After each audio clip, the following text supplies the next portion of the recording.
ನೀವು ಚರ್ಚೆ ಮಾಡಕ್ ಶುರು ಮಾಡಿದಿರಲ್ಲ ಮಾಧ್ಯಮದವರೇ ಇಷ್ಟೊಂದು ಪ್ರಶ್ನೆ ಕೇಳಬೇಕಾದ ಅಗತ್ಯ ಏನಿದೆ? ಕೇಳಪ್ಪ, ಇಲ್ಲಿ ನಾನು ಅಸೆಂಬ್ಲಿನಲ್ಲಿ ಹೇಳಿದ್ದೀನಿ. ಅಸೆಂಬ್ಲಿನಲ್ಲಿ ಹೇಳಿದ್ಮೇಲೆ ಮತ್ತೆ ಯಾಕೆ ಚರ್ಚೆ ಮಾಡ್ತೀನಿ? ಮಾಡ್ಲಿ. What by the is a president of the party, D.K. Shivakumar. What is wrong in that? He is a president of the party. KPCC ಅಧ್ಯಕ್ಷರು ಯಾರು?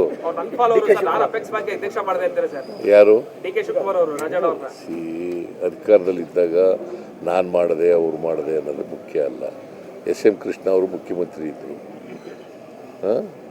ಅದರಿಂದ ಸರ್ಕಾರ ಮಾಡಿತ್ತು, ಅದ್ರ ಪ್ರಶ್ನೆ ಬರೋದೇ ಇಲ್ಲ. ಅವ್ರು ಮಾಡೋದು ಇವ್ರು ಮಾಡೋದು ಅನ್ನೋ ಪ್ರಶ್ನೆ.